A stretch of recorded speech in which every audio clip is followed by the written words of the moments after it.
Hey, Ronny Dahl, fourwheeling in westernaustralia.com, and welcome to another video. I'm here with a special guest. We're doing a collaboration video. Andrew. Ronny, fancy meeting you here. How are you, mate? Good to you. Popped out of nowhere. Yeah, don't ask, don't ask. All right, so Andrew, 4x Overland. He also has a YouTube channel and we are doing a collaboration video. We just shot one about his vehicle.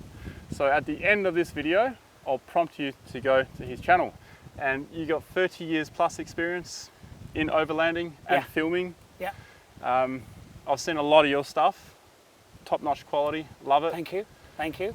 And I've decided with this collaboration video, because we were discussing how you're going to build your vehicle, I thought why not do one in general, a broad general discussion with advice and tips on how to build your overland vehicle.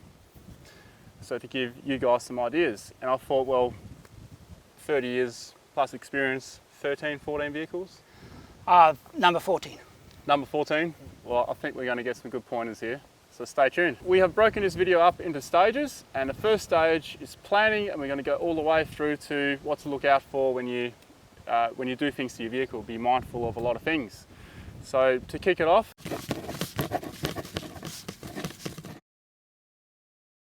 most of my four-wheel drive vehicles have been all utilities, and yours have been troop carriers and wagons. Yes, correct? Mostly, but for two. This is the second ute. Second ute. Yeah, I think that there's a trap out there, and you and I are actually guilty of it, but the magazines perhaps even more so, is that all of the advertising kind of will convince somebody who's starting out, I need this, I need that, I need that, I need that. Yes. And half of it you don't need. Most of it is nice to have. Totally agree. And I think it's just a great idea is go and do a trip. And then you work out what you need. Then you'll know what you need. You won't be sold stuff that you don't need. You'll know, and you'll actually go seek it out. Yeah. Because you'll know, oh, I need that. I wish I had that. I wish I had an awning. I wish I had the fridge. I bought a 60-litre fridge, and there are only two of us. It's taking up the whole back of the car, and I only need 40 litres, so why did I buy a 60? Because I was sold one. I'm just giving an example. Yeah, and I mean, that goes on with all of the mods Everything. And accessories and stuff. Yeah. But also, if you go on these trips, obviously you'll be going with other people too, so you're going to get some ideas of what they use too. Yes. So that's also another excellent idea. But let's go into more the wagon versus the utility. If you have a wagon, you've got to do a lot less to the vehicle to have it ready with all your cargo and storage. Yeah, what have you got? You've got a payload issue immediately because you're going to want to take water. Yes. Camping gear and food. Roof rack versus trailer. Rooftop tent versus ground tent. All these questions come up, but these are not so much vehicle related. They do impact on the vehicle, mainly with payload and space. But with a ute, you do have that much more space and that much more freedom to do things with. But it's out in the open too. You've got to do something to prepare it. Yeah, it's very true. So I think with a wagon, you've got to carefully decide what you're going to squeeze in. With a utility, you also got to be careful there too, but with the weight. I'm glad you brought up weight because I think weight is the #1 enemy. I'll give you an example. I did a trip through Angola and the chap had a 105. I was also driving a 105. He was complaining about overheating and a number of other things, and his vehicle was so heavy. When we after the trip actually, weighed that vehicle, it was 40 kilograms over GVM, empty. Empty? Over 40 over. Yes. So he was way over. Mine was, I was more comfortable. I had a more efficient tent. I had everything he had, but I didn't have all of this unnecessary stuff bolted everywhere I suppose because it looked good. I don't know really why he did it, but it didn't help him. His vehicle was overheating. That was because of these enormous spot lamps. He complained of his feet were very hot. And one evening he said, my feet are roasting, and that is not a problem we have with a 105. And I said to him, let's try an experiment. Let's take your headlamps off. And we took them off, problem gone. Wow. Yeah. Amazing. Definitely research your vehicle as well, because like you mentioned, this car was overweight, dry. A 200 series is a good example here. and you put bull bar, you put rear bar with extra tyre, you put roof rack, all that on, you are already over your GVM. Really? Yeah, it's not a good vehicle to bolt a lot of stuff to if you want to remain legal. Okay. In a safe manner. Right. And another thing as well, like you mentioned, with the lights on the front of a vehicle, overheating issues, go to a forum and research the vehicle before you buy it if you plan to buy one. If you already got one, research what you need to avoid. You have to do research, because if you just believe the person in the shop, Exactly. he's got two things. He's going to advise you and he wants to sell you stuff. Yeah. So there's a bit of a conflict there. Some There shops is. are worse than others, but there's always a bit of a conflict. So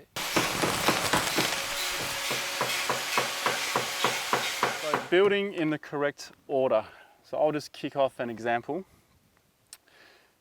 If you go to do your suspension, I firmly believe you need to bolt all the bits of heavy stuff on first, like your bar work, your canopy if it's a utility, your roof rack, all that stuff. All the heavy stuff needs to go on your vehicle first, and then you tinker with the suspension. would you recommend going to a weighbridge and actually finding out the actual weight as opposed to the guessed weight? Yeah, definitely. Because often the guessed weight is a lot less than the actual weight. Yeah, you want it to be lighter. Mentally, you're going to make it lighter. Yes. But yeah. And you also got to factor in, when you do go to the weighbridge, put all the fuel in, fill it up, load it up with your camping gear, then take it there. Yeah. So that's very important. And Yeah. if you're wondering where to go, just go to your local tip. They usually got a weighbridge.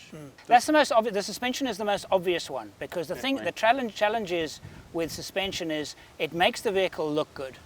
So it's tempting to do it first because I want to make an impression immediately. Yes. But if you don't know what that weight's going to be, it's very easy that you'll put too much. It's as easy to put two heavier springs as it is to put two lighter springs. Yeah, that's true. You can have the problem both ways. Yeah. And two heavier springs, your vehicle is just horrible to drive unless it's fully loaded, and then it's acceptable. When you do your tyres, you should really think about your suspension lift at the same time, and vice versa, because then you can match the clearance for the tyre you're going to put on. Putting in a packing system in the back, those drawers and things are very, very nice. Yep. But actually what you should do is decide what is the biggest object that's going to go back in the back of your wagon. Probably a fridge. Where's it going to go? And it's a big square item. Sometimes it's on a slider. How easy is it to get to? Can you open it? And it takes up such an enormous amount of space.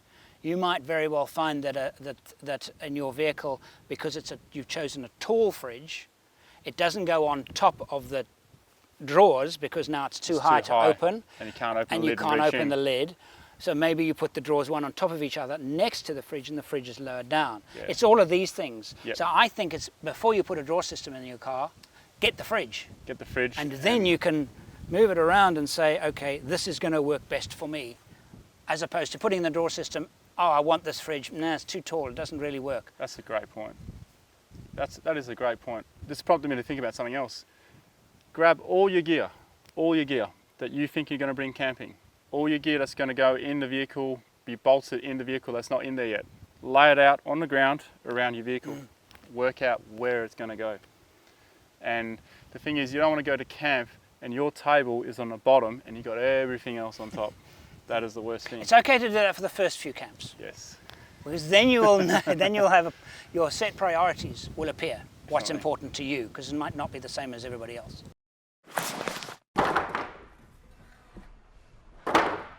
Storage and convenience. We kind of slightly touched on the topic already in the planning the build. It's a bit hard not to. We're going to get into more detail on that now. So let's start with canopies first for utilities. Yes. So I've had an aluminium canopy, and I've also had a fiberglass canopy on a tub liner. So on the tub liner, the fiberglass canopy let in so much dust. Have you had an issue similar to that? Yes? I think Yes. everyone has. Yes. They are horrible. You know, for not much more, you can get a really nice aluminium canopy that fits very, very well. It's solid, it's strong enough to put a load on top for a little bit more money. And they're dust resistant, none of them are dust proof. They, what do you call those? Not the tray back, you call them, eh? The tub, the well body. The well-bodied Yeah. tub. That expression I'm not that familiar with. But the tailgate lets in a lot of dust. Yeah, to seal. And the best ones I've seen by far, that tailgate is removed completely, and as part of the door for the rear canopy, the door goes right down to the bottom. Okay, so do you open like that and that, or the whole thing? The whole thing opens as a door. As one? It's one door, but it goes all the way to the bottom, all the way to the top, and the canopy's frame goes all the way to the bottom and all the way across. Not many manufacturers make them. No. You want a dust-proof canopy, that's the way to go. I've done a lot of dust, and I get a lot of sponsorship vehicles. So a manufacturer will say, here's a vehicle, I'll do a trip, and they'll contribute to the trip and the film shoot, and I'll have to use their kit. Okay. And that's where I've got my experience from with Tupperware canopies. I hate them. Seriously hate them. Canvas canopies look cool, but the dust, you can't keep it out. No. Yeah, but the aluminium canopies to me are by far the best option. Yeah. Even the ones that don't drop down, they are. Yep. That's what I had previously before I went to the frame system. Yeah. And I'm going to go for sealed aluminium boxes again, because that's the only thing that I've found that keeps the dust out. So if you have a station wagon, like a wagon, you're going to need a roof rack. Would you not agree? If Yes. you're going Yes. on a long trip, Yes. you will need a roof rack. And possibly even a rear wheel carrier. That's So 2 spare wheels is a must. At what point in Australia must what I point? have 2 spare wheels? if you're travelling in remote areas, that warrants 2 spares, in my opinion. I was asked a question. I'm busy building this vehicle now and talking about a solution, a 2 spare wheels solution, and somebody said, but you've only had 1 puncture in 9 years with your BF Goodriches. What on earth are you worrying about? And I said, well, you're making a good point, but I still want 2 spares. Yeah. It's peace of mind. It's just something, the day you get a damaged tyre and a slashed sidewall is the day that you're going to get, you're going to do it with, and you're going to have 1 spare. Yeah, It's just Murphy's Law. Murphy's Law. So carry 2. Yeah. That's a good point. But he had a good point too. No, he did. Absolutely. With the storage and convenience, everything needs to have its home, which we kind of touched on already, but each item needs to serve more than one purpose if possible. So you need to keep in mind of your kit. I'll give you an example. I carry an axe with me when I go camping. That axe serves to chop wood, to chop kindling, light duties around camp, to knock out broken guards, and to hammer in my tent pegs. I don't need to bring a mallet or a hammer. That's good. So that's one thing. Yeah. Do you have anything? I'm actually trying to think. That's quite good. I think it's a mental approach. Mental approach. It's a mental approach. Oh, I'll take this just because of this. I have the same kind of chopper, but I actually don't use an axe. It's a very heavy blade, and I can use it for slashing, but I can't use it for knocking in a tent peg. Yes. And it's perfect for kindling, because I can then hit it with something else, like a log, block of wood. like a log. So if I'm splitting log, I hit it with a block of wood, because it's this thick, but it's got a beautiful edge on it, and it's not an axe. So it can't cut a tree down, but it's brilliant for firewood, but not the very heavy bits. Yes. And I only take that. I don't take a big axe. Yeah. I used to, and I just found I used it so infrequently, I just eventually got to leave it behind, and I don't miss it at all. That's a good point too. I used to carry a big axe too, but then I went down to a little tomahawk size, but now I'm sort of in between. Yes. So Yeah. a lot of money gets spent on working out the gear, so think about it. Yeah. And torches, everybody will have a head torch. What other torches do you actually need? You need maybe one bright long distance torch for security or something, and guiding people in the dark. you don't really need too many others apart from that. That's pretty much it. The other lights can be vehicle mounted, Yeah. I guess. I don't know if this is the right place to mention this, but I also think it's important to have people in the crew, the people that you're traveling with, know where certain things are on your vehicle. For example, they should know where your pump is, where your first aid kit is. So if your first aid kit is actually put in a drawer somewhere, put a sticker somewhere on the car. And normally I have my first aid kit actually in a very visible, so when you look through the window, there's this bag with this big cross, and it can't be mistaken. So there's an accident or something, and instead of people, where's your first aid kit? People just know. In a convoy, you've got some people and they're wandering around, they just know so-and-so's first aid kit is there because we see it every day. Yeah, it's right there. And fire extinguishers. Same thing, exactly the same thing. They've got to be right there, visible, so you can see them. So you don't have any time to lose.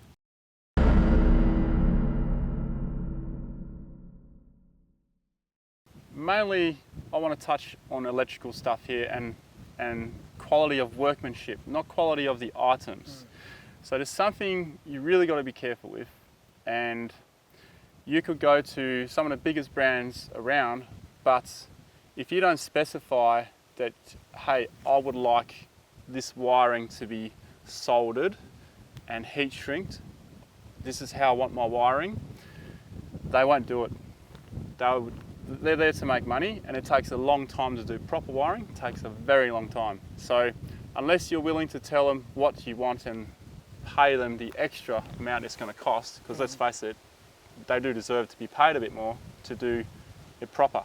I actually think it's one of the biggest shortcomings in 4x4 accessory stores. It's a challenge for them, because to do proper wiring takes expertise and it takes time. Time is money. So now they want to install your spot lamps and they want to charge so many $100, and you're saying, what, $100? Well, to do it properly, it takes time to do a proper crimp. Exactly. And a proper, it takes time. Apart from, but the time is more expensive than the cables and the crimps and the lugs.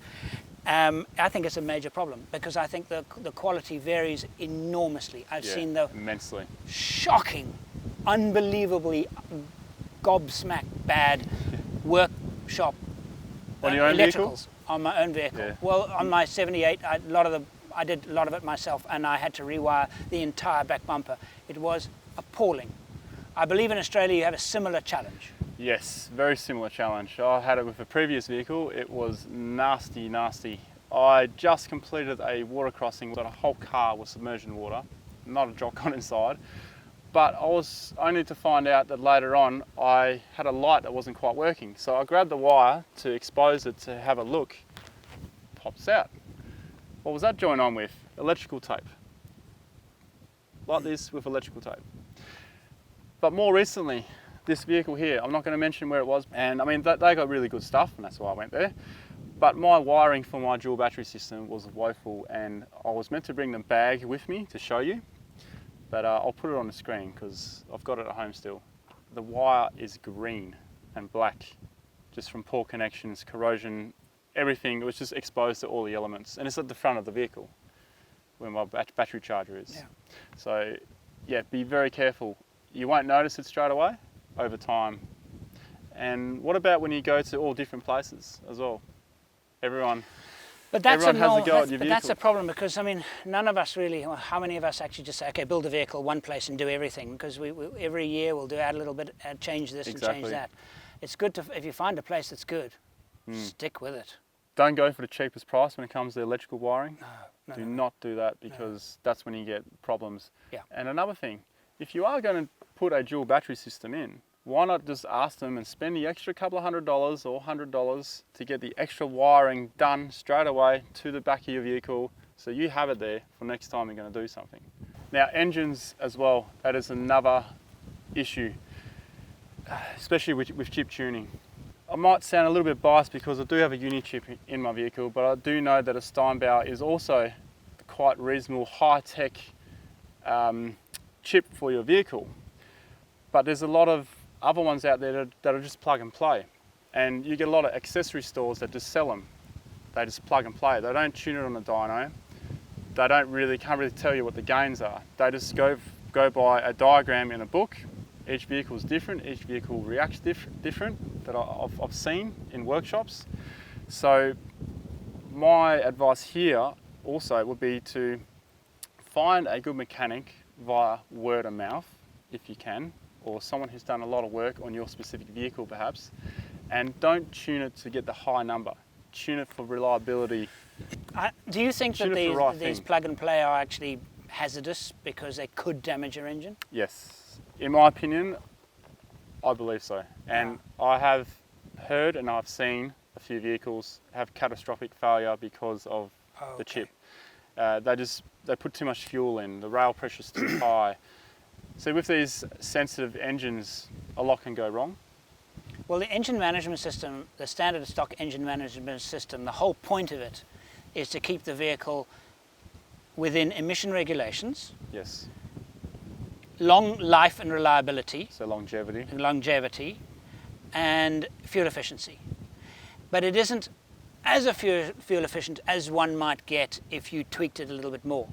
Yes. In fact, the inventor of the unit ship, he talks about the unit ship as being a T-shirt. So if you buy a T-shirt off the internet, you buy medium or large. Now the medium might be a little bit tight, yes. but it's okay, and the large may be just too large. But you've got to choose one, and that's what a plug and play is. It could be too much power, too much fuel, overfueling eventually will damage the engine, but yes, it will feel very nice at first because it'll give you lots of power.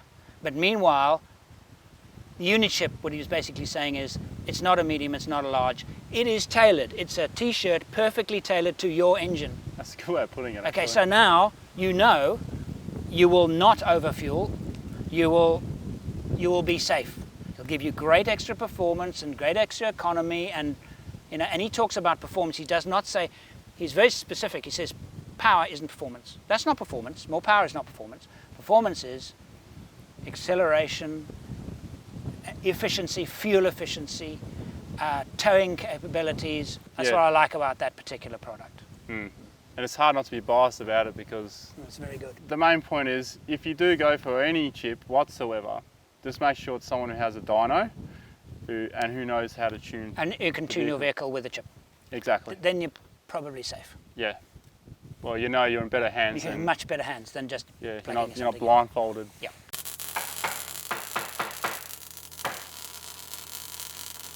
Things that you can do yourself that actually save a ton of money. And I think we're both going to agree that electrical is going to be one of them. I've just done a video on that very thing. Okay. Well, That very thing. there you go. And I showed some appalling work from a workshop. And then I spoke about soldering and crimping and wire sizes and that kind of thing. And you can do, it's very simple, but there are a few rules. Electrical work, save a bomb and do a better job and have fun designing it as well. Yeah, that's it. And then if something goes wrong, you know You know exactly where things are. where things are. Exactly. But if things go wrong, you can blame yourself too. But yeah, you got to know what you're doing though. So I wouldn't recommend doing it if you're not confident, because I know a certain someone who's set his stereo on fire and his wife has said, "You are not touching electricals ever again." Okay, yeah, okay. This is probably more for people who have had a vehicle and it's outside the warranty. If you know how to do mechanics, service your own vehicle. That'll save you a ton of money too.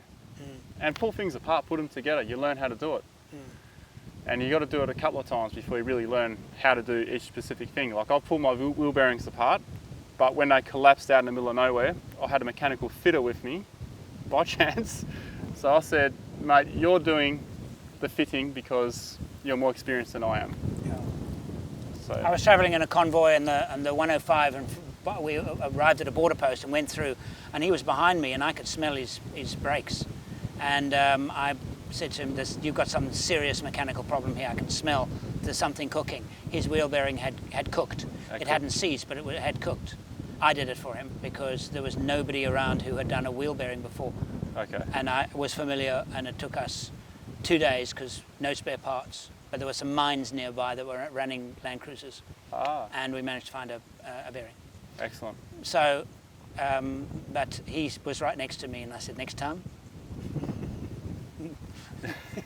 carry bearings," and that's, so Yeah. yeah, it's a good idea to get your hands dirty, because when things do go wrong, it doesn't intimidate you. Custom work. And custom work can be any custom work. If you can fabricate stuff and you can weld, well, good on you. I wish I could. I really wish I could. But I can build shelves, I can build drawers. Anyone can really do it if you put your mind to it. And that is one place where you can save a lot of money and you can get exactly what you want. Because if you buy what's in the shop, like you mentioned before, you have a refrigerator, you want it here, you want 2 drawers there. Well, you might be able to get that kit, but it might not fit properly. It might not fit your fridge. Yeah. So if you can do it yourself. Oh. And I know lots of people that have done their own drawers. Some look kind of not too great, but they are fantastically practical And yes, they've had a few hiccups on the way. But that's with the homemade stuff, they might not look quite as good. But I've seen some wonderful stuff done in somebody's own garage, and it's really, really nice. Do you know what my dad uses in the back of his Jeep? Yeah. A filing cabinet. A metal filing cabinet. A metal filing cabinet. Right. He's carpeted it. Oh, right, okay. I'm not sure if I'd go quite that far, but it works really well. Oh, really? But you know, you can use anything, especially, and if you do it, use marine ply. That's what I suggest. Oh, yes. In the back, you get a leaky fridge or something, just marine ply, you'll be fine. Also, what about airbags and bull bars? Because bull bars, I don't know if it's the same in every country, but can you just buy a bull bar from a backstreet mechanic who's making bull bars? Yes, you can, but you can't put them on if it's got airbag. If you've got an airbag in the vehicle, that bull bar needs to be approved, ADR approved, in a crash test, so that bar is compatible with a bull bar. Yes. So on your GQ Patrol, you can fabricate anything you want as long as there's no protruding sharp bits and pieces on it, and you'll pass it. Okay. Even your steering wheel, you can't just change your steering wheel to anything because most of them have airbags now. So you're stuck with a steering wheel. You can't get those cool racing little steering wheels. Yes. Yeah. Okay. So it's not in other countries it is an issue, and I've seen some very nice looking backyard bull bars. They look really good, but they are not tested for airbag compatibility, and my guess is that most of them would not work. Yes, and then the trouble you end up with is if you're in an accident and occupants die in your vehicle, you may... And you've got that bull bar. You're going down. You're going to be liable. Yep. Oh, and DIY, don't touch your brakes. Never touch your brakes. It's not a good idea. If something happens and they find that it's fault of the brakes, who serviced the brakes last? I did. It's not good. I wish I'd learnt that 20 years ago. More. Yeah? Yeah. Brakes. With the brakes? Failed. Yeah. Put cheap pads in. Oh. Yeah. They failed. The brakes failed. Slammed into a brick wall. Ouch. Learnt the hard way. Never did that again. Yeah, I'll stay away from brakes unless they brake on the track. Yeah.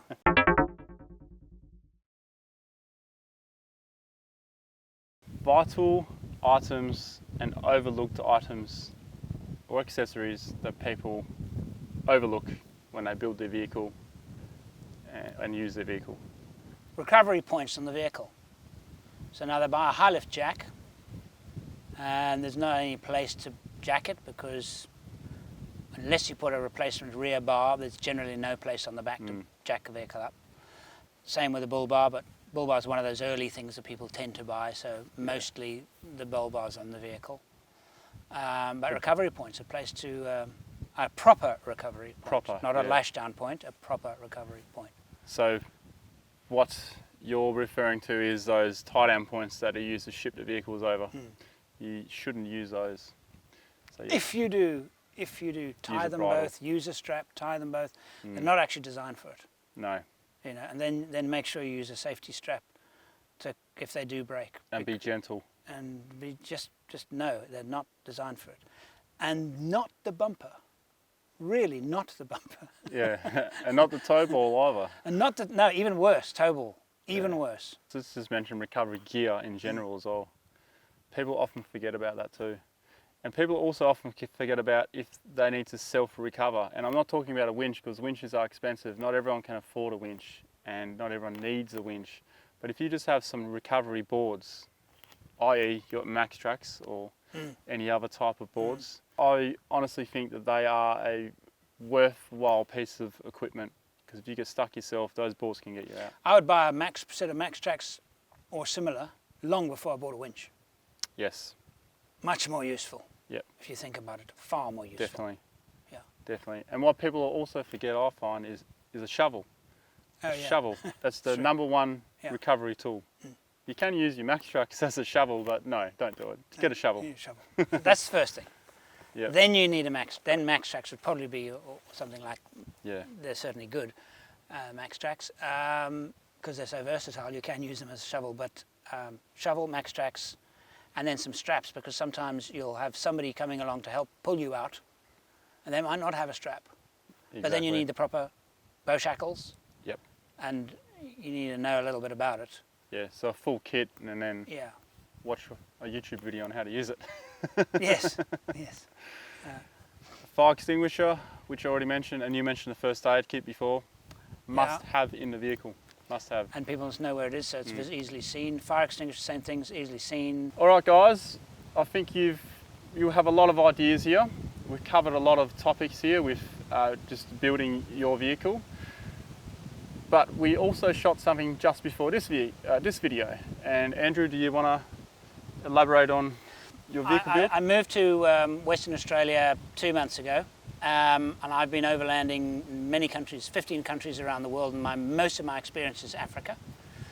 And so I wanted to get an Australian experienced overlander's perspective on building my own truck to make sure I don't miss out anything or do anything stupid. And there's a lot to learn. There's a lot to learn. Not every country is the same. This is the case here. And so my vehicle will be built. Now I'm doing a sequence of videos building my vehicle and putting my experience in and other people's experience, building the vehicle, and then culminating in canning stock, which I'm shooting in July. And awesome. that's going to be my first major intense exposure to the Australian outback. Yeah. And so you picked probably the most intense one. I most hope remote so. one. I hope, yes. I wanted it remote, I wanted it intense, I wanted that whole Australian bush feel. Yep. We'll be taking bacon and on the open fire in the morning. You know what I mean. Yeah, you know what I'm talking. definitely. That's the flavour of the Australian bush, and that's what I want to portray in my videos that I'm making of canning Awesome. stock, and the history and the da-da-da-da. So if you want to see the talk we did about what Andrew needs to prepare his vehicle for these conditions here in Australia, hop to this video right here and you'll see our discussion with Andrew's vehicle. And also check out his channel while you're there and hit the subscribe button. Yeah. Check it out. Thanks for watching. You can also subscribe to me if you haven't already up here. And I'll see you in the next video. Cheers.